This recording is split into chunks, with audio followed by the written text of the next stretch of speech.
C'est bon, on peut démarrer, Madame Moulay. Ok, donc bonjour à toutes et à tous et heureuse de partager avec vous cette petite formation autour de la problématique et la solution. Donc comment, en tant que chercheur entrepreneur, vous allez pouvoir définir votre politique et par la suite aller vers la solution pour pouvoir justement la commercialiser par la suite. Donc en fait, je voulais commencer tout d'abord par un petit peu, en tant que chercheur, il y a des similitudes aussi avec l'entrepreneur, mais vous allez voir que en fait, il y a plusieurs points communs entre un chercheur et un entrepreneur. Donc, rien ne vous empêche aujourd'hui de passer vraiment de chercheur à chercheur entrepreneur, parce que finalement les deux partent d'un problème, que ce soit en tant que chercheur, vous avez toujours une problématique de recherche sur laquelle vous allez vous pencher. Pareil, l'entrepreneur, il est là pour résoudre des problématiques, pour trouver des solutions à des problématiques. En tant que chercheur, vous avez toujours l'esprit curieux, vous êtes toujours en quête de liberté dans vos recherches, vous explorez parfois des pistes qui sont un peu inattendues. Pareil aussi pour l'entrepreneur. Et pour cela, justement, c'est important de garder en tête que il nous arrive en tant que chercheurs parfois de se concentrer sur une voie et de nous dire que voilà, on a toujours, quand on démarre une recherche, on a toujours tendance à attendre quelque chose, un résultat bien particulier. Je ne sais pas, j'entends un écho, un micro. Oui, il y a un micro, je pense, j'entends un écho. Donc en fait, il faut toujours penser que c'est pas toujours la solution qu'on a en tête est la bonne. Et là, c'est pour ça il faut vraiment rester ouvert un petit peu au retour du marché par rapport à ça. Et puis, en tant que chercheur et entrepreneur, vous êtes toujours aussi en quête d'innovation et de valeur ajoutée, puisque de toute façon, en tant que chercheur, on est toujours dans un contexte où on cherche à sortir des sentiers battus et à innover. Et puis, bien sûr, il y a aussi l'utilisation des nouvelles technologies. S'il vous plaît, il y a un micro qui est ouvert, il y a un écho. S'il vous plaît. Ouais. Là, c'est technologie, donc que ce soit maintenant l'intelligence artificielle, mais aussi tout ce qui est Internet of Things, donc tout ce qui est logiciel. Donc c'est déjà vous êtes habitué, je pense, à ça. Donc ça va être aussi utile pour vous en tant qu'entrepreneur. Et puis les deux nécessitent des processus de création exigeants. Vous savez que vous êtes tous doctorants, donc vous savez ce que c'est le processus de recherche, qu'est-ce qui nécessite en termes d'études de l'existant, en termes de recherche de nouvelles solutions, en termes en général, vous êtes expert dans votre domaine et vous avez la capacité d'utiliser cette expertise pour développer des solutions innovantes. Et puis, bien sûr, on passe tous par des moments de doute, que ce soit en tant que chercheur ou entrepreneur, et c'est normal, ça fait partie aussi du chemin. Et c'est ces doutes-là, c'est vraiment ce qui va nous permettre justement d'aller de l'avant et de trouver justement de nouveaux chemins qui peuvent être complètement inédits. Et puis, bien sûr, que ce soit en tant que chercheur ou entrepreneur, on doit être en mode de veille continue.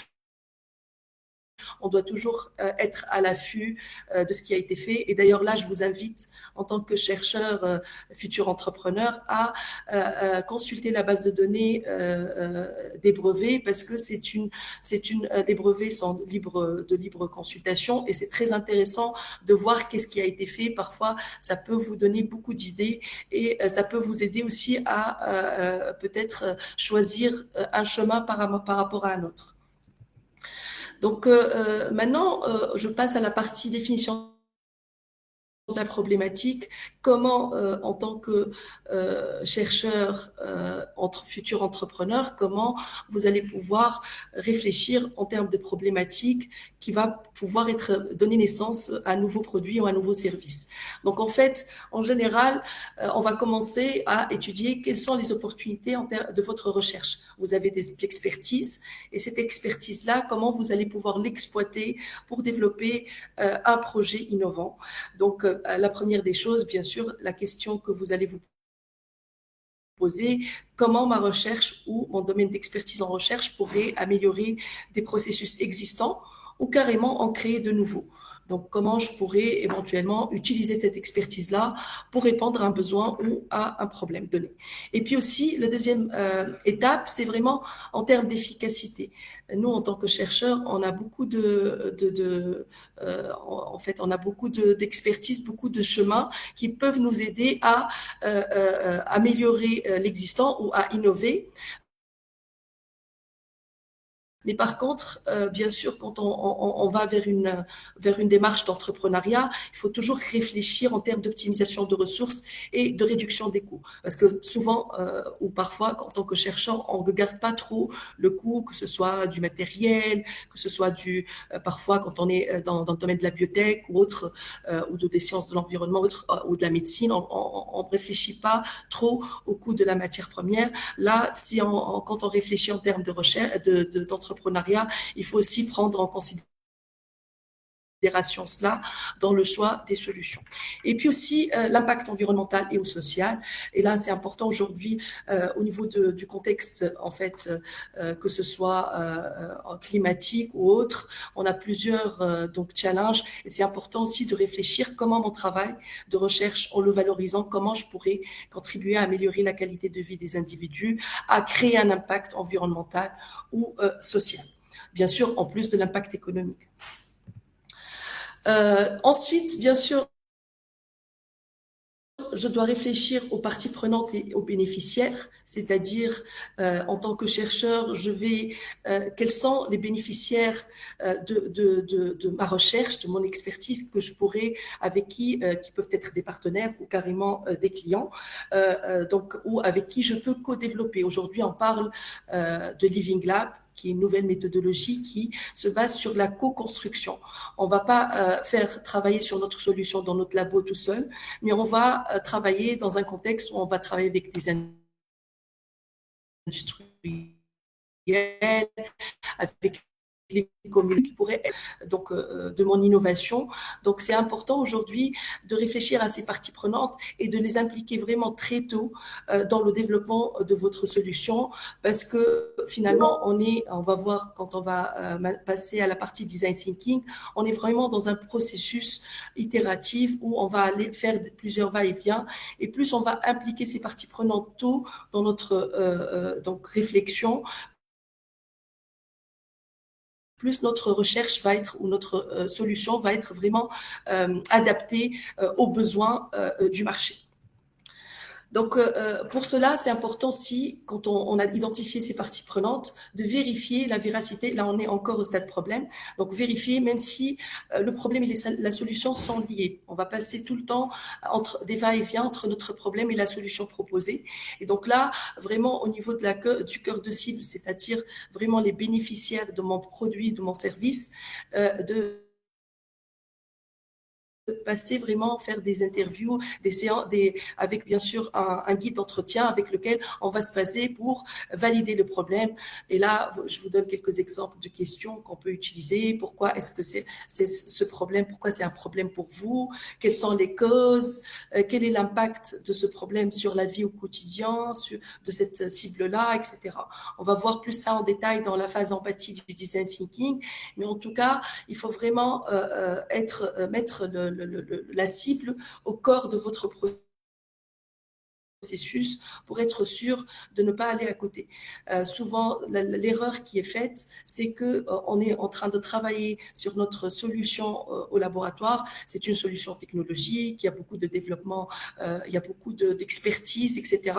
Et on est vraiment amoureux de notre solution et on n'écoute pas réellement notre cible et on n'est pas vraiment prêt à adapter vraiment notre solution à la cible. Et ça, c'est vraiment un point de vigilance très, très important. Donc, valider l'adéquation entre le problème et la cible, parce que parfois aussi, il se peut que et ça, je l'ai vu pas mal de fois en accompagnant de jeunes entrepreneurs, c'est que on va dans un axe, on se dit que cette cible-là, elle a ce problème-là, et en fait, en allant sur le terrain, et à travers ces entretiens, on découvre que finalement, le problème de la cible est différent. Et cette différence, ça ne veut pas dire que ça ne va pas faire aboutir notre travail, mais au contraire, souvent, ça nous donne une idée sur comment réorienter un petit peu notre développement de solutions. Donc, c'est vraiment très important de le commencer très tôt. Donc, une fois on a identifié ce problème-là, on l'a validé avec notre cible et on l'a bien cerné, on a compris ses composantes, d'où il vient, comment il impacte notre cible, etc. Là, on peut passer à l'étape un petit peu solution et adapter un petit peu notre expertise en termes d'innovation. Donc, finalement, l'innovation, c'est quoi? C'est la mise en œuvre d'un produit ou un service ou encore d'un procédé. Quand on parle de procédé, de fabrication, que ce soit dans le domaine de pharmaceutique ou dans le domaine agroalimentaire, mais plein d'autres domaines, soit nouveau, soit on améliore l'existant, soit en diminuant l'impact. Là, on parle beaucoup, par exemple, d'empreinte carbone, en diminuant la consommation en énergie, en diminuant l'utilisation de ressources ou en changeant la matière première, donc qui va être une matière première moins coûteuse, ou en valorisant des coproduits, etc. Donc, il y a plusieurs méthodes. Ou encore, on peut aussi innover à travers une nouvelle méthode de commercialisation. Donc, si vous regardez au niveau de la figure, on a en fait 4 grandes familles. Soit l'innovation touche directement au produit qui est un bien ou un service, soit au procédé de production ou encore de distribution, soit au niveau de la commercialisation. On peut aussi innover au niveau du processus de commercialisation, c'est-à-dire comment on va arriver au marché, ou encore au niveau de l'organisation, même en changeant des méthodes de travail, etc., etc. Donc, ou même les pratiques dans l'entreprise. Mais quand on est dans le domaine de la deep tech, où on parle plus de l'innovation technologique, donc là, on parle plus de l'aspect technologique et on est plus dans les niveaux du procédé ou au niveau du produit. Et donc là, bien sûr, pour passer d'une invention vers l'innovation, il faut aussi que cette invention ait un marché. Donc, c'est pour ça que là, on avait parlé tout à l'heure de vérifier que le problème est bien cerné par rapport à une cible bien donnée, donc identifier les parties prenantes, identifier le bénéficiaire pour être sûr que l'expertise qu'on a ou ce qu'on a développé va vraiment pouvoir avoir un marché. Sinon, on ne peut pas parler d'innovation. Donc, je donne un exemple, à titre d'exemple, d'une recherche qui a commencé comme une découverte. Donc, je ne sais pas si vous avez déjà entendu parler des quantum dots, donc qui sont des nanoparticules semi-conductrices et qui ont été découvertes dans les années 80. Et la découverte de ces nanoparticules particuliers a montré que finalement, ils peuvent changer de couleur et surtout émettre une lumière d'une manière différente en fonction de l'archeur Louis Bruns et Alexei Ekimov, qui ont obtenu le prix Nobel en chimie de 2023 avec Monji Bawanji. Je pense que vous avez tous entendu parler de Monji Bawanji étant donné ses origines tunisiennes.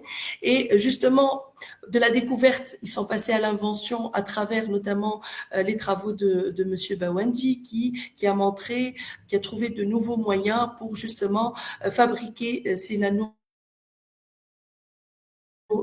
particules, donc ces quantum dots, avec des méthodes beaucoup plus efficaces pour pouvoir exploiter leurs applications, et qui a montré justement les applications, certaines de ces applications de ces nanoparticules.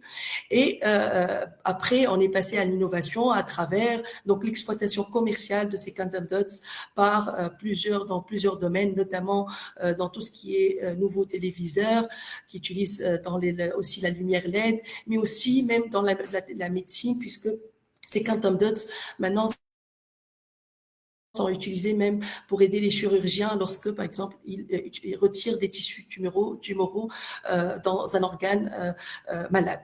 Donc, juste pour vous dire que, voilà, donc comme ça a été fait là, je suis sûre que dans vos recherches, il y a pas mal de choses à exploiter et leur application est possible et justement vont pouvoir donner naissance à des innovations. Et bien sûr, là, il y a un autre volet auquel il faut réfléchir, qui est le volet propriété intellectuelle et protection de la propriété intellectuelle. Et je pense que vous avez une session qui est prévue par rapport à ça. Donc, en fait, juste pour récapituler par rapport aux innovations, donc là, nous, dans le domaine, en fait, avec l'expertise que vous avez, on va parler plus des innovations technologiques, donc qui peuvent être, tout à l'heure, Monsieur Alay Abtaï m'a parlé de Technoriat, justement, ça c'est une figure qui a été extraite du livre blanc de Technoriat, développé par Technoriat, et on parle justement de la liaison entre la nouveauté de la technologie et la nouveauté du business model. Donc, plus on augmente, on a un business model nouveau et une technologie nouvelle, là, on va vers les innovations radicales. Quand on a aussi un gros potentiel de technologie, donc on va, même si le business model n'est pas très nouveau, mais on a un haut potentiel, une haute nouveauté au niveau de la technologie, on est dans des innovations de rupture, donc où on a vraiment un changement fondamental de l'industrie, etc. Et là, on a plusieurs exemples d'innovation de rupture que nous avons vécu. Si on prend l'exemple de Airbnb qui a révolutionné par exemple l'hôtellerie, comment on conçoit aujourd'hui l'hôtellerie, il y a Netflix, il y a plein d'autres exemples qui ont révolutionné donc par des innovations de rupture. Donc maintenant, on va passer à la partie donc design thinking. Justement, vous allez peut-être vous poser la question. Et là, j'aimerais bien avoir vos réactions au niveau du chat. Est-ce que vous connaissez la méthodologie design thinking ou pas? Je ne sais pas si je ne vois pas le chat, mais en tout cas, Oui, et même il y a s'il y a certaines personnes qui disent oui, des Madame Monet. interactions. Il y a d'autres qui ne Donc, savent c'est pas. quoi le design thinking? Est-ce qu'ils peuvent me dire c'est quoi le design thinking? Les personnes qui connaissent. En quoi cette méthodologie est particulière? Il n'y a pas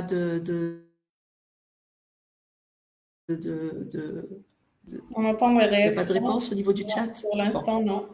d'accord. OK. En tout cas, le temps qu'ils écrivent sur le chat, là, j'aime beaucoup cette schématisation du processus de design thinking parce que justement, c'est pas quelque chose de linéaire.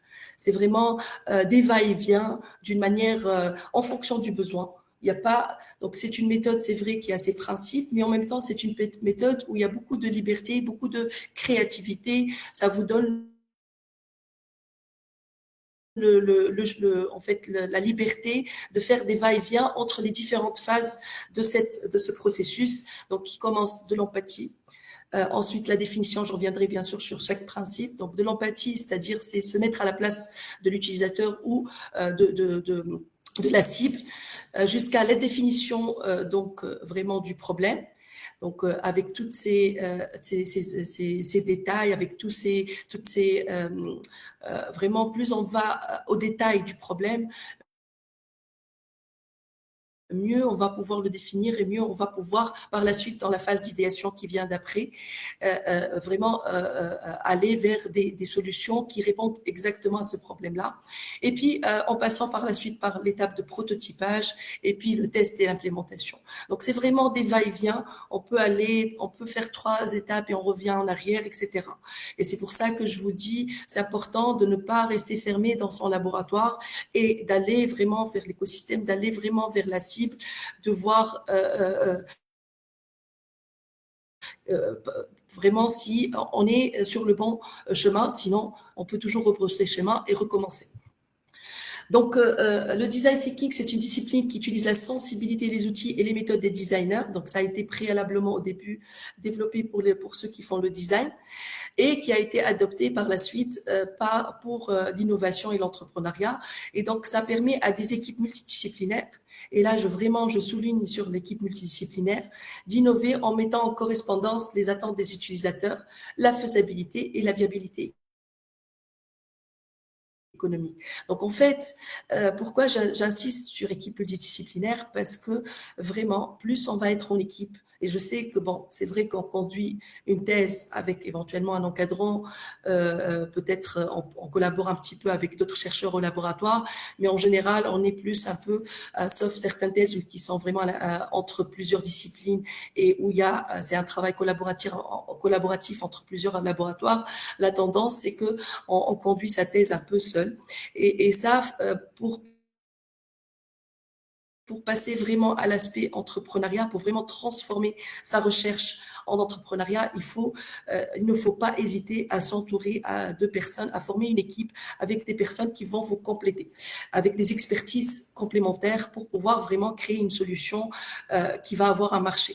Et puis aussi, donc là, on parle d'attente des utilisateurs. Et là, je reviens toujours que on doit toujours vérifier les besoins et attentes de notre cible et donc de nos parties prenantes, notre solution soit faisable. Et là, avec des chercheurs, je ne fais pas de soucis par rapport à ça, parce qu'en général, c'est un point qui est très maîtrisé. Et puis, mais par contre, la viabilité économique. Donc, et là, c'est important aussi que notre solution puisse avoir un marché, mais aussi puisse être rentable. Donc ça, c'était la définition de Tim Brown, et qui a travaillé beaucoup sur l'aspect design thinking pour les designers. Et donc, bien sûr, c'est une approche qui est centrée sur l'utilisateur, sur l'humain, et tournée vers l'innovation. Donc, comment je comprends le besoin de l'utilisateur, je me centre sur ce qu'il attend pour justement utiliser mon expertise pour innover. Donc là, j'ai parlé de 3 aspects qui sont la viabilité et la faisabilité et le marché. Donc justement, pour qu'on puisse avoir une solution innovante et viable, donc c'est important qu'elle soit, donc comme j'ai dit, donc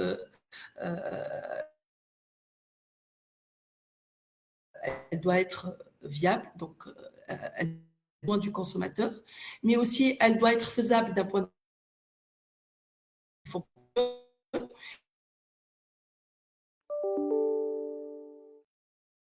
qui rentre en considération. C'est vrai que c'est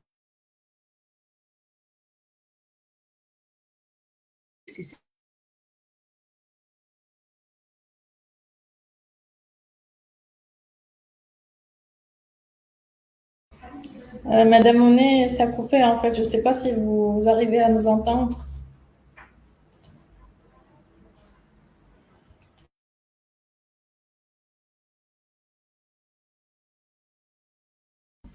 Oui, cher doctorant, c'est le même cas pour tout le monde. En fait, on est là.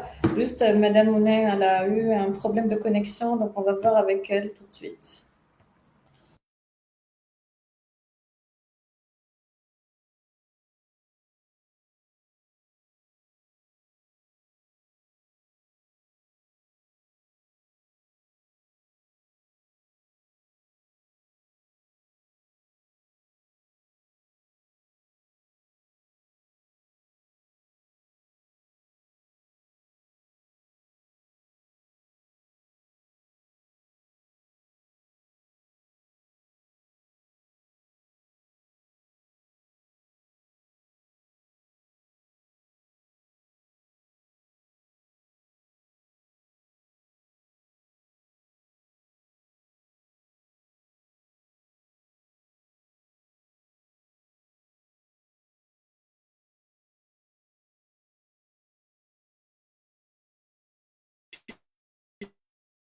tout à l'heure, on est vraiment Madame Monet, ça a dans, coupé. Madame Monet, ça a coupé, on vous a perdu, je ne sais pas. dans un, Madame Monet, je peux avoir, oui, oui, on vous pas de a procès, perdu c'est en pas fait. de, je prends toutes les infos. Ah bon? Oui, Ah on bon, vous a d'accord. perdu, donc on Là, a ça va loupé ou toute pas? cette partie. Si vous À, pouvez à quel, à quel, je reviens à l'autre diapo ou cette partie-là? à l'autre diapo, s'il vous plaît. D'accord, donc je reviens là. D'accord. Donc, je reviens par rapport au principe du design thinking. Donc, c'est vraiment l'expérience d'innovation, comme je l'ai dit tout à l'heure, doit prendre en considération 3 aspects. C'est bon, là, vous m'écoutez bien? Oui, Parfait. Donc, c'est vraiment les 3 aspects. Donc, l'aspect faisabilité technologique, et là, comme je vous l'ai dit, je pense cet aspect-là, il est bien maîtrisé par vous en général, par les chercheurs, mais parfois peut-être on néglige en tant que chercheur, entrepreneur, on est un peu pragmatique dans l'aspect peut-être business et l'aspect centré sur l'humain. Les recherches, on est plus prenez en considération l'aspect désirabilité et l'aspect émotionnel qu'on va voir dans l'étape empathique. Et justement, les marketeurs le savent très bien. Souvent, quand on parle de l'achat, le processus d'achat n'est pas dicté uniquement par le produit en lui-même, mais parfois aussi par certains aspects émotionnels. Puis la troisième partie, bien sûr, c'est la viabilité business, c'est-à-dire le fait qu'il y ait un marché qui est viable, un marché qui va permettre d'avoir un projet qui est compétitif, un projet viable financièrement. Et donc, les solutions doivent être à la fois viables, désirables et réalisables. C'est bon? Ok, donc on revient maintenant au processus de design thinking. Donc le processus de design thinking, comme je l'ai dit, il est itératif. On peut faire plusieurs va-et-vient en fonction du besoin. Donc là, on a la première étape, c'est ce qu'on appelle l'étape de divergence. Donc, puisque quand on est dans le processus d'empathie, on va essayer de ramasser le maximum de données sur la cible. On va vraiment essayer de bien la comprendre et donc on va ouvrir le maximum. Par la suite, quand on va aller vers la définition, on va commencer, surtout l'ideation, on commence un petit peu, on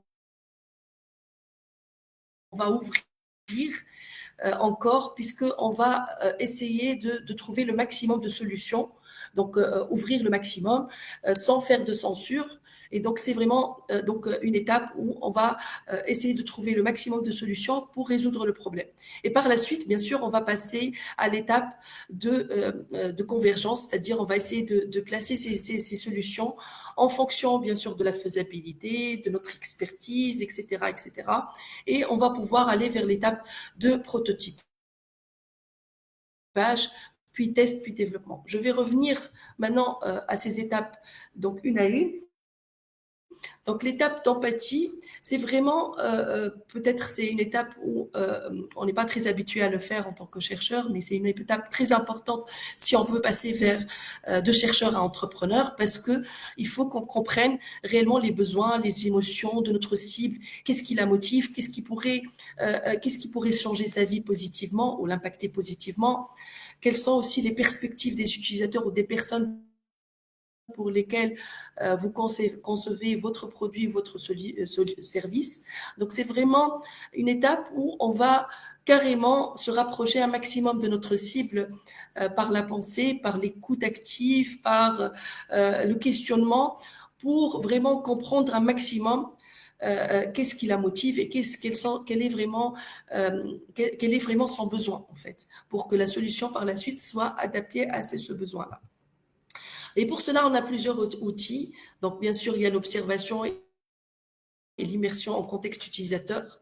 Et là, justement, souvent, on encourage d'aller sur le terrain, d'aller voir vraiment la cible dans son quotidien, etc., pour justement comprendre exactement quels sont ses besoins qui ne sont pas satisfaits.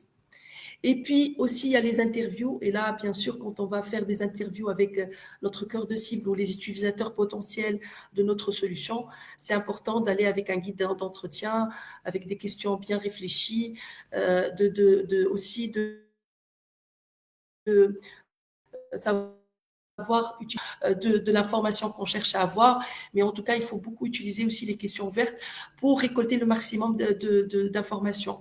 L'erreur à ne pas faire, c'est vraiment d'utiliser que des questions fermées et de vraiment avoir un petit peu un entretien qui est vraiment orienté vers votre solution que vous avez en tête. Ça, c'est vraiment l'erreur à ne pas faire. Il faut vraiment oublier un petit peu votre solution et récolter le maximum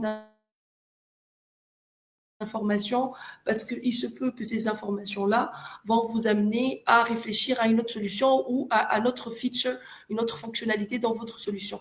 Donc, c'est vraiment très important d'être dans un processus d'écoute actif et de ne pas orienter les réponses de votre cible. L'objectif de cette étape, c'est pas de valider votre solution, mais vraiment écouter un maximum, pardon, les besoins et les attentes de votre cible. On peut aussi utiliser un autre outil qui s'appelle le persona. Donc, c'est vraiment un petit peu le profil robot de votre cible idéale. Et je vous montrerai par la suite donc cet outil-là. Justement, voilà ce qu'on met au niveau du persona à titre d'exemple. Donc, on va mettre donc sa photo. Bien sûr, on peut préparer plusieurs personas. Si on a plusieurs types d'utilisateurs potentiels ou de cibles, on peut faire un persona par catégorie ou par segment. On parle de segment client aussi, par segment. Et là, en fait, on va s'intéresser vraiment à sa situation familiale, son âge, vraiment beaucoup de détails, ses connaissances par rapport au domaine et du service, par rapport aux nouvelles technologies, sa maîtrise de langue, etc. En fait, toutes les données qui pourraient être importantes pour nous pour savoir s'il pourra utiliser notre éventuelle solution. Mais aussi, qu'est-ce qui le motive? Est-ce que par hasard, est-ce que il serait vraiment, qu'est-ce qui va le motiver à acheter notre solution ou à utiliser notre service, etc. Et puis, bien sûr, les besoins et les attentes. Qu'est-ce qu'il attend? Qu'est-ce qui vraiment lui manque? C'est quoi le besoin non satisfait qu'il a? Et là, en fait, ça peut vous permettre aussi d'avoir aussi des idées sur qu'est-ce qu'il utilise actuellement, qui pourraient être vos potentiels, les concurrents à votre solution, ou que ce soit direct ou indirect. Mais aussi, quelles sont les contraintes? Aujourd'hui, avec ce qui existe sur le marché, qu'est-ce qui lui manque? Quelles sont ses contraintes ou quelles sont les insatisfactions qu'il a par rapport à la situation existante aujourd'hui. Et puis, bien sûr, qu'est-ce qu'il cherche éventuellement comme fonctionnalité caractéristique, sachant que vous allez ramasser ces réponses-là à partir de plusieurs autres questions. Vous n'allez pas directement lui poser la question qu'est-ce qui vous motive, mais plutôt c'est par des questions. Je vous montre par exemple un exemple. Là, c'est un exemple de persona qui a été fait par donc des entrepreneurs qui travaillent sur une solution pour les non-voyants ou les malvoyants. Donc, pour justement, c'est une sorte de tablette avec le langage braille. Et donc, en fait, ils se sont adressés justement à une personne non-voyante. Bien sûr, le nom est fictif, hein, parce que nous, là, ici, on ne va pas, bien sûr, diffuser le nom des personnes, mais c'est juste un nom fictif. Et là, donc, ils sont allés à sa rencontre. Ils ont essayé de voir, est-ce qu'elle, par exemple, là, puisqu'ils vont développer une tablette pour braille, est-ce qu'elle sait déjà le langage braille, donc sans la nouvelle technologie donc classique. Est-ce que elle sait quel est en fait son niveau de compétence en termes d'utilisation d'outils technologiques, d'ordinateurs, de tablettes, etc., etc. Et puis aussi, est-ce que par exemple, elle serait bien sûr là, est-ce qu'elle pourrait utiliser ce genre de solution. Actuellement, quelles sont les difficultés auxquelles elle fait face, par exemple, au niveau de sa vie quotidienne. Qu'est-ce qu'elle cherche en termes de fonctionnalité? Par exemple, là, elle dit qu'elle cherche une traduction rapide et précise en braille à partir de divers formats de texte. Donc, que ce soit numérique ou papier, elle cherche qu'elle soit légère et portable pour qu'elle puisse aller, puisqu'elle est étudiante, pour qu'elle puisse se déplacer avec à la fac, etc. Et donc, juste, on ne va pas aller dans les détails, mais c'est juste pour vous donner un peu un exemple sur comment on peut remplir ce type de persona. Et bien sûr, on peut faire autant de personas que de personnes interviewées ou comme je vous ai dit, de familles ou de segments de clients. Deuxième outil, c'est la carte d'empathie. Toujours dans l'empathie, on peut bien sûr on peut utiliser deux outils, on peut utiliser qu'un seul, tout dépend du niveau de besoin en termes d'information. Donc la carte empathie, c'est aussi l'objectif, c'est que vraiment à travers le questionnement de la cible, on puisse récolter toujours le maximum d'informations. Donc que ce soit par rapport à l'aspect émotionnel, qu'est-ce qu'il ressent, qu'est-ce que cette cible ressent, c'est quoi ses peurs, quelles sont ses inquiétudes, qu'est-ce qu'elle aimerait avoir, etc. Mais aussi qu'est-ce qu'elle voit au niveau du marché. Est-ce que ce qui existe sur le marché, est-ce qu'elle est en train d'utiliser ce qui existe? Est-ce que ça répond à son besoin? Est-ce qu'elle a des frustrations par rapport à son quotidien, etc. Et puis aussi, comment elle vit au quotidien, cette personne, comment les autres se comportent avec elle, surtout là, quand on parle, par exemple, de certaines... de certains problèmes, que ce soit en fait, quand une personne a des difficultés particulière, mais aussi donc qu'est-ce qu'elle a besoin de faire. Par exemple, si on regarde Netflix dans le processus d'empathie, Netflix, ils se sont rendus compte, ils ont été empathiques vis-à-vis de leurs consommateurs, que plusieurs de leurs consommateurs étaient frustrés par le fait que, par exemple, quand ils suivent une série au niveau de la télé, ils doivent attendre, il y a un épisode par semaine ou un épisode par jour, et ils veulent parfois, ils sont tellement impatients qu'ils aimeraient regarder autant en fait d'épisodes par exemple que ils en ont besoin. Donc ça c'est fait par l'exercice d'empathie. Aussi quelles sont ses craintes, les peurs, les obstacles, etc. Donc vraiment, là, dans le remplissage de la carte d'empathie, c'est vraiment très important d'être dans un processus d'écoute actif, de vraiment noter le maximum. Là, on avait dit qu'on est dans la phase où on veut récolter le maximum d'informations. Et on va par la suite, bien sûr, synthétiser dans cet outil-là. Et là, vous avez un exemple, par exemple, d'un projet qui travaillait sur, par exemple, les jus bio, donc les jus de fruits bio, où là, ils ont fait un des segments, c'est la mère de famille. Ils ont pris, voilà, l'exemple d'une mère de famille qui est enseignante. Et ils ont essayé à travers le questionnement, de voir c'est quoi, qu'est-ce qu'elle fait, qu'est-ce qu'elle craint. Même, vous voyez, on peut récolter même des informations parfois qui ne sont pas directement liées à la solution. Ne pas réussir sa vie professionnelle, etc., etc. Là, on n'est pas dans la censure. On prend toutes les informations et par la suite, bien sûr, on va extraire les informations qui nous apportent pour définir la problématique. Donc, qu'est-ce qu'elle espère? Par exemple, elle espère la disparition des jus synthétiques parce que ses enfants consomment, par exemple, ces jus-là et ça la frustre parce qu'elle sait, étant enseignante, elle connaît les malfaits qu'ils peuvent avoir sur la santé, etc. Bon, je vais pas me pencher sur tous les détails, mais juste pour vous donner quelques exemples, le fait aussi qu'elle écoute pas mal d'émissions qui parlent des dangers des additifs qu'on trouve au niveau des jus de fruits, etc. Donc, vous voyez, c'est vraiment en rassemblant, plus on va rassembler de l'information, plus on va pouvoir être précis dans la définition du problème par la suite. Donc, une fois qu'on a fini cet exercice d'empathie, on a bien compris notre cible, qu'est-ce qu'elle ressent, qu'est-ce qu'elle cherche, quelles sont ses frustrations, etc. Quelles sont ses compétences qui pourraient éventuellement nous orienter vers telle ou telle solution. Là, on peut définir notre besoin d'une manière précise et donc on va aller plus vers donc un besoin ou un problème qui va être précis pour qu'on puisse par la suite passer à l'étape de définition de la solution. Et donc là, pour trouver les solutions, donc on va passer, et c'est une étape où il faut travailler en équipe, donc on va essayer de chercher le maximum d'idées. Donc, on a compris la problématique et on peut utiliser le mind mapping, on peut utiliser des post-it où chacun du groupe va mettre des solutions. Et donc là, on va essayer comment on va utiliser les outils qu'on a préparés dans la phase d'empathie. Donc, on va essayer que notre idée ou notre solution va pouvoir aider notre cible qu'on a identifiée au préalable à améliorer. Donc, les gars, qu'est-ce qu'ils cherchent qu'est-ce qu'il veut, et à réduire leurs peurs, puisqu'on a déjà justement déterminé ses peurs ou ses frustrations aussi au niveau de l'activité d'empathie. Et donc, et ça serait encore mieux, la cerise sur le gâteau, si on est capable à ce stade-là de dire contrairement à la solution concurrente. Comme je vous l'ai dit, dans le processus d'empathie, souvent, la cible peut vous parler d'une autre solution qui existe sur le marché et vous donner des informations sur en quoi cette solution n'est pas suffisante pour elle. Qu'est-ce qui la frustre par rapport à cette solution?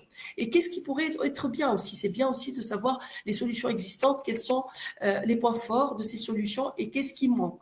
Et donc ça, c'est vraiment des informations très, très importantes. Donc, une fois on a fait ça, donc on peut, bien sûr, on a plusieurs outils qu'on peut utiliser. Comme je vous l'ai dit, on peut faire un mind mapping, mettre le problème au cœur de ce mind mapping. Est-ce que vous connaissez la méthode de mind mapping ou vous avez déjà utilisé cette méthode? Tu me diras par la suite, Amel, si il y a Oui, de oui, il l'interaction au existe, niveau du ils chat. connaissent l'outil. Et- Super. Est-ce qu'ils ont déjà utilisé ça par rapport à la problématique de recherche, par exemple? Oui, donc il y a certains qui disent oui, il y a certains Donc, qui en disent fait, non. c'est vraiment même pour la définir. Super. D'accord. Ben, c'est super. Donc justement, ça peut vous permettre de déterminer plusieurs aspects liés à la problématique. Donc comment pouvoir, puisqu'on avait vu la problématique en détail, donc là on va pouvoir explorer différents types de solutions qui peuvent ces solutions-là être des solutions pour différents aspects de la problématique. Et là, on est vraiment dans la phase qu'on appelle divergente, c'est-à-dire qu'on ne va pas censurer, on va prendre toutes les idées qui vont nous venir en tête. Pareil, on peut aussi utiliser le brainstorming, donc qui justement doit aussi être fait en équipe. Avec un groupe de personnes et là pareil on va donc à partir du problème on va laisser on peut utiliser des post-it etc. On va prendre le maximum de solutions possible, donc dans la phase 2. Et dans la phase 3, on va essayer de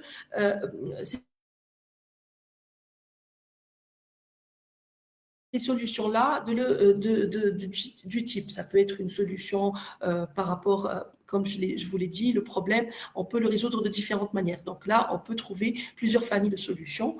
Et là, à partir, bien sûr, de ce regroupement, par la suite, on peut affiner, on va, selon plusieurs critères, voir, on revient sur l'aspect faisabilité, viabilité, etc., pour voir quelle est la première solution qu'on va essayer de prototyper. Donc, et là, je vous invite justement pour cette phase de faire cet exercice avec votre équipe, de vous poser la question où voyez-vous des opportunités dans votre projet de recherche doctorale qui pourraient apporter un bénéfice pour quelqu'un. Je pense que vous l'avez peut-être déjà fait, mais ça serait bien de toujours revenir et de réfléchir quel pourrait être le bénéfice qu'on pourrait obtenir à partir de cette opportunité, à partir de cette expertise, puisque, comme on l'a dit, on ne peut pas parler d'innovation. Et aussi, quel problème pourrait être résolu grâce aux résultats de votre recherche. Là, en fait, parfois, on peut travailler sur par exemple, j'ai accompagné une doctorante qui développait un outil de diagnostic. À l'époque, c'était pour la Covid, pour SARS-CoV-2, donc à l'époque de la Covid. Et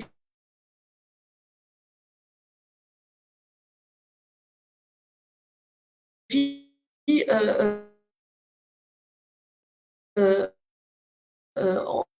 elle a commencé à voir des problématiques à retirer cette fichière. Il s'est avéré qu'il y a un besoin pour d'autres virus. Et c'est là qu'elle a commencé à finalement revoir sa solution pour diagnostiquer d'autres que même si je suis sur un axe qui peut-être aujourd'hui n'a pas de marché, ou le marché ou pour un autre finalement pour répondre à une autre problématique.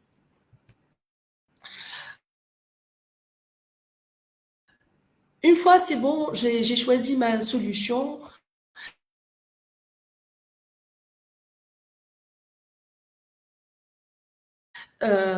Typage, c'est vraiment de Madame visualiser une Monet, première version de votre produit-service.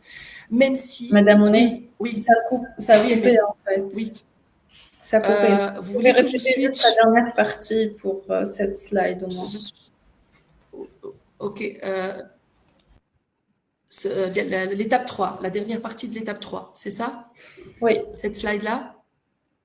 Ok. Donc en fait, ce que je disais, c'est que pour commencer déjà, peut-être je vous donne deux questions qui pourraient vous aider pour identifier quelle opportunité il y a dans vos projets de recherche ou dans votre expertise de recherche qui pourrait apporter un bénéfice pour quelqu'un. Donc là, c'est important de vous poser cette question.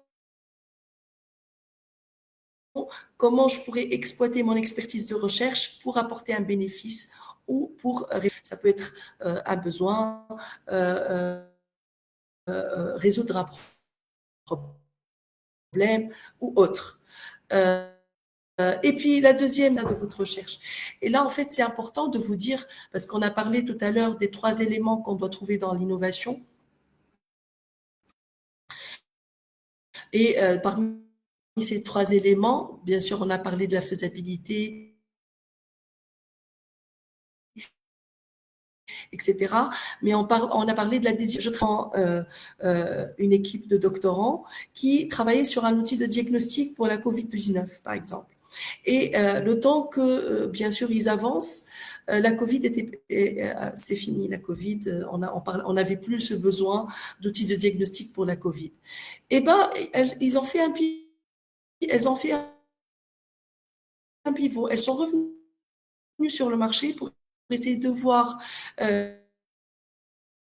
quels sont les besoins. Et ils ont trouvé qu'il y a des besoins pour d'autres virus et que, en fait, ce qu'ils avaient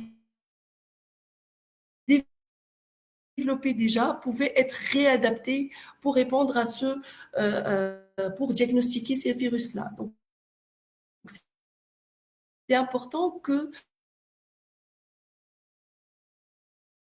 même si actuellement l'axe sur lequel vous travaillez, peut-être que le marché n'y est pas encore, où il y a beaucoup de concurrence, où parfois aussi il y a des verrous. Vous pouvez toujours switcher l'étape d'empathie et aussi la... Donc là, on va passer à l'étape de prototypage. Donc l'étape de prototypage, elle permet quoi? Elle permet aux idées de visualiser finalement. Et là, sincèrement, dans pas mal de formations, d'ateliers de design thinking, on a été épaté pas mal de fois parce que, en fait, en fait, les groupes qui étaient dans cet atelier-là, en passant à l'étape de prototypage qui parfois pouvait paraître un peu, surtout quand on est un peu pragmatique, on est vraiment axé efficacité. Parfois, on avait vu que certains trouvaient que c'est parce qu'on leur donnait même parfois de la pâte à modeler, du carton, des crayons de couleur, peu importe. Parfois, ils n'étaient pas conscients de l'importance de cette étape. Et en fait, en mettant noir sur blanc sur une maquette, on va voir qu'il y a plusieurs méthodes de prototypage. Il y a plusieurs fonctionnalités dans leur solution qui n'avaient pas en tête au départ, qui prenaient naissance suite à cette activité de créativité, parce qu'en fait, il y a beaucoup de créativité dans l'étape de prototypage. Donc, et ça permet aussi de valider ces avancées, mais comme je vous ai dit, de générer de nouvelles idées. Ça permet aussi de tester par la suite, de montrer à l'utilisateur votre maquette et de dire, voilà, qu'est-ce que vous en pensez? On a pensé à cela. Et là, ça peut aussi être fait même dans le cadre de Living Lab, comme je vous l'ai dit tout à l'heure. Donc, ça peut permettre d'ouvrir d'autres perspectives à votre solution. Et puis aussi, ça permet de découvrir parfois d'autres domaines inattendus ou de vous inspirer sur d'autres voies. Donc, c'est vraiment une étape qu'il ne faut pas du tout négliger. Donc, parmi les méthodes de prototypage rapide, donc là, vous voyez quelques exemples de maquettes qui ont été réalisées par des apprentis entrepreneurs, on va dire. Donc, ça peut aller de la maquette physique où on va utiliser plusieurs outils, donc c'est vraiment un processus de créativité, jusqu'à aussi vraiment des sketch notes, c'est vraiment essayer de schématiser un petit peu ce que font beaucoup, par exemple les couturiers quand ils vont mettre un modèle, ou même les designers. Ça peut aller vers le storyboard, et ça c'est vraiment quand on a un processus, un service ou un processus digitalisé, ça permet de voir toute l'expérience utilisateur. Donc comment il va commencer depuis le début jusqu'à la fin, de schématiser ça sous forme de storyboard. Ou on peut aussi faire un prototype digital, comme là, par exemple, c'est un outil de diagnostic, où est-ce qu'on va mettre, par exemple, l'échantillon, le résultat, etc., etc. Et donc, ça permet de visualiser un petit peu le processus d'utilisation de votre solution et de voir s'il y a des défaillances, d'avoir aussi de nouvelles idées, etc., comme je l'ai dit. Et là, je vous montre un exemple aussi de prototypage numérique pour le produit dont je vous ai parlé tout à l'heure, qui est la tablette Braille. On a plusieurs outils. Là, je vous ai mis au niveau de l'encadré vert, plusieurs outils que vous pouvez trouver sur Internet. Et là, c'est très intéressant aussi quand vous allez développer des plateformes ou des applications. Donc, je vous montre un petit peu. Donc là, vous voyez, c'est comment les aspects au niveau de la tablette, le langage Braille, à chaque fois, il va donc apparaître au niveau de la tablette en fonction du texte qui est donné au niveau de la tablette. Donc ça permet à l'utilisateur ou plutôt à la cible de visualiser un petit peu ça marche, etc. Donc, une fois on a fini donc cette étape de prototypage, on a un petit peu mis noir sur blanc comment envoyer notre solution, comment on va pouvoir l'exploiter, etc. Quelles sont les différentes fonctionnalités qu'elle va comprendre, etc. On passe à l'étape 5, qui est l'étape de test. Et là, on va vraiment tester ces prototypes avec des utilisateurs réels pour obtenir leur feedback. Et là, c'est vraiment essentiel d'avoir ces retours d'utilisateurs. Comme je l'ai dit, on est dans un processus itératif, on n'est pas dans un processus linéaire. Donc, à chaque fois de la phase test, s'il y a quelque chose qui va pas ou s'il y a une autre idée qui émerge, on peut revenir à l'étape initiale. Si on se rend compte que, par exemple, finalement, on n'a pas résolu la problématique, on peut revenir à la phase de l'empathie pour en revenir et comprendre encore plus la problématique, etc. Donc, c'est vraiment un moment qui va nous permettre aussi soit d'avancer, soit de revenir en arrière pour repartir sur des bases encore plus solides. Noter à chaque fois leurs commentaires, leurs réactions, et surtout, parfois on a tendance à être plus à l'écoute des points positifs qui peuvent nous donner par rapport à la solution et de négliger un petit peu ce qui va pas. Alors que c'est très important de voir qu'est-ce qu'ils proposent. Peut-être parfois ils vont faire des propositions en termes d'amélioration au niveau de l'utilisation, au niveau des fonctionnalités, etc. Et donc c'est important aussi de voir quels sont les points faibles et pour justement pouvoir itérer parce que là, quand on est en processus de prototypage, en général, des millions non plus pour le prototype et donc ça va nous permettre à chaque fois de pouvoir améliorer et c'est un petit peu le processus startup. Donc, les feedbacks des utilisateurs, bien sûr, ne se limitent pas à la phase de développement initial. À chaque fois qu'on va rajouter des features ou à chaque fois qu'on va rectifier des aspects au niveau de notre solution, on va revenir pour récolter à nouveau les feedbacks des utilisateurs. Il faut aussi continuer à recueillir des commentaires à mesure que votre produit évolue. Et là, ceux qui développent des solutions digitales savent que la data, c'est quelque chose de très important. Et aujourd'hui, à travers l'intelligence artificielle, et d'ailleurs, si on prend l'exemple, si je reviens à l'exemple de Netflix, ils sont même maintenant, ils ont concurrencé les géants en fait du cinéma parce que justement, ils récoltent ces datas et ils savent exactement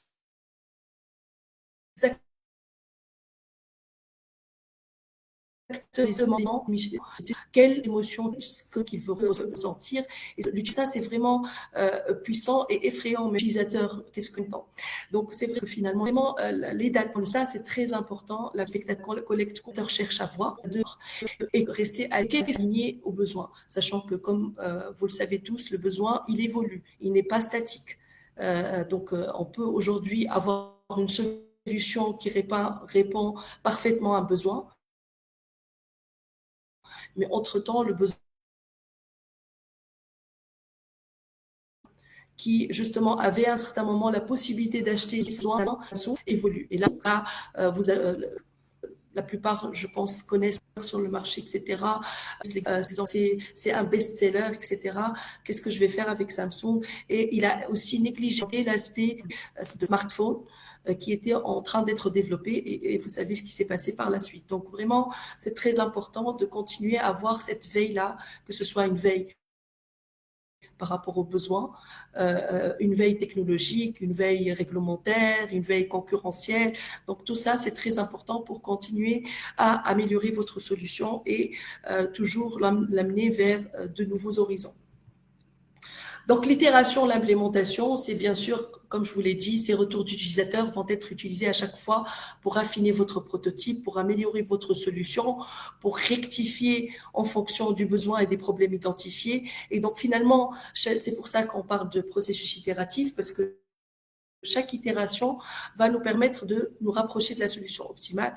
Et d'ailleurs, je pense que vous connaissez tout ça, puisque dans la recherche, en général, avant de trouver ce qui marche, on explore plusieurs, finalement, chemins qui ne marchent pas. Et finalement, si un chemin ne fonctionne pas ou fonctionne à moitié, c'est aussi un résultat qui va nous permettre de trouver d'autres chemins qui fonctionnent et d'autres solutions qui vont répondre plus donc aux besoins ou aux problèmes de notre cible.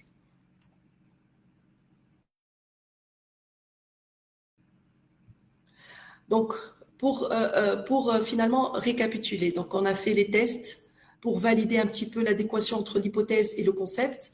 On a itéré pour à chaque fois améliorer notre prototype et à nouveau revenir vers le test pour avoir le retour des utilisateurs. Et enfin, on va implémenter bien sûr notre solution. On peut passer au MVP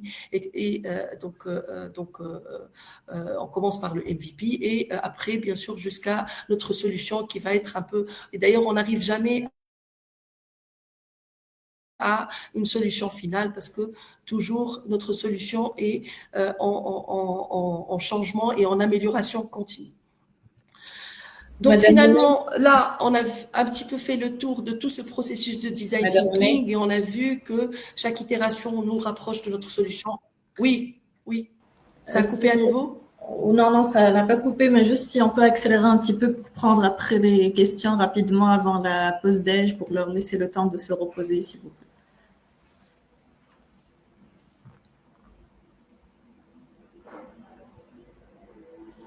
Allô? D'accord. Je finis avec cette partie, c'est la dernière partie. Oui, donc une fois ces itérations, on a trouvé notre solution, on va venir à la proposition réellement, qu'est-ce que notre solution apporte comme avantage et bénéfice et c'est quoi vraiment la valeur que je vais délivrer à ma cible, mes utilisateurs, mes bénéficiaires. Bien sûr, notre proposition de valeur, elle doit être claire et concise. Je vous donne quelques exemples de formulation qui peuvent et là, c'est important quand on est chercheur, aspireur et confiance. Et là, souvent, on utilise un langage un peu technique. Et là, c'est important d'utiliser vraiment. Je pense que vous aurez pas mal de. On pourra en parler aussi par la suite dans les séances de coaching one-to-one. C'est important de savoir passer le message d'une manière vulgarisée pour que tout le monde puisse la comprendre. On ne cherche pas à aller au détail de votre solution technique, mais vraiment, qu'est-ce que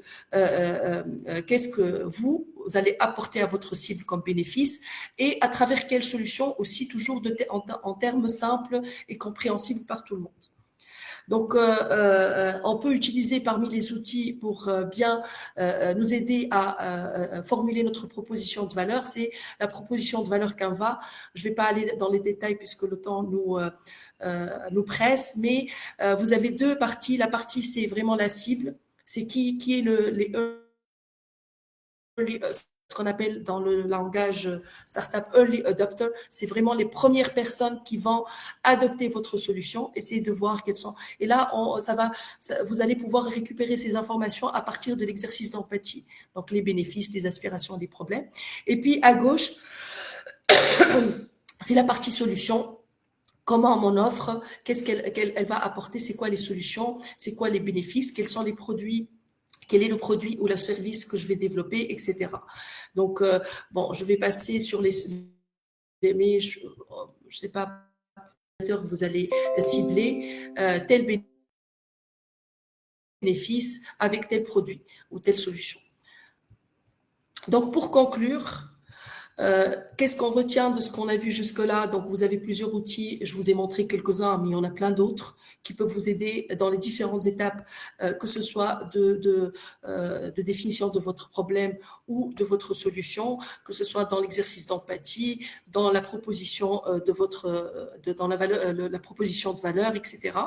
Et bien sûr, le processus de design thinking, comme on l'a dit, c'est un processus itératif. Donc, à tout moment,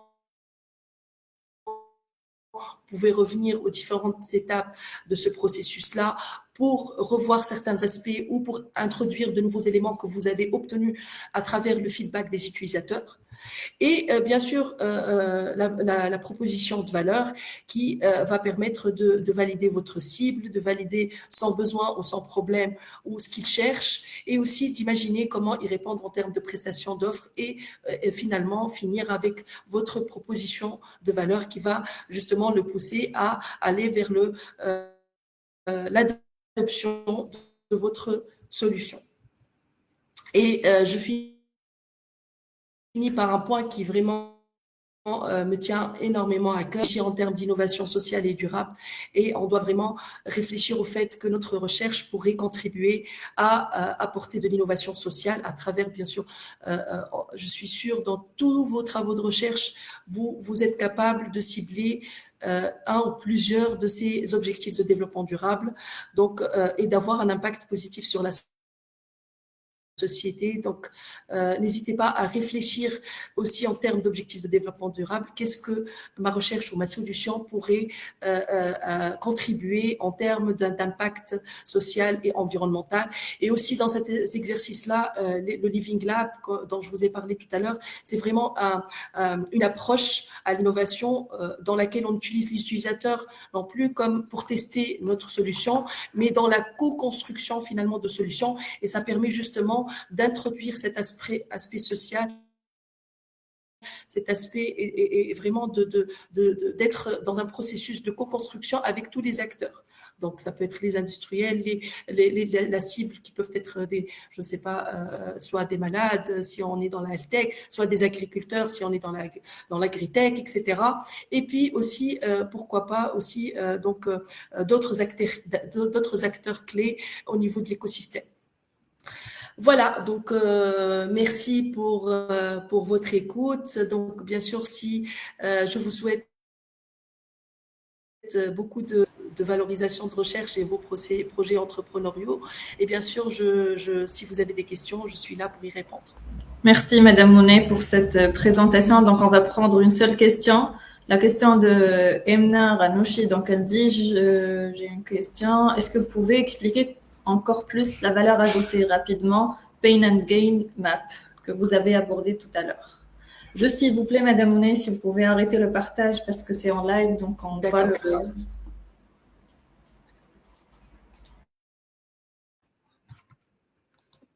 Ok, voilà, c'est bon. Oui, le Pain and Gain. Donc, en fait, finalement, vous avez, dans le processus de design thinking, vous avez défini d'une manière précise c'est quoi la problématique. C'est quoi, finalement, à travers l'exercice d'empathie, vous avez compris votre utilisateur ou votre cible, de quoi il a besoin, qu'est-ce qui lui fait peur, etc. Et donc, finalement, en termes de pain et de gain, c'est-à-dire, c'est quoi, qu'est-ce que votre solution pourra finalement répondre ou éliminer. Si on revient à l'exemple de la tablette avec le langage braille, finalement le pain, c'est que cette étudiante-là n'arrive pas à suivre les cours d'une manière instantanée au niveau à l'université. Et donc le fait de pouvoir suivre, par exemple, les cours, lire les documents, etc., qui sont envoyés par l'enseignant à travers sa tablette,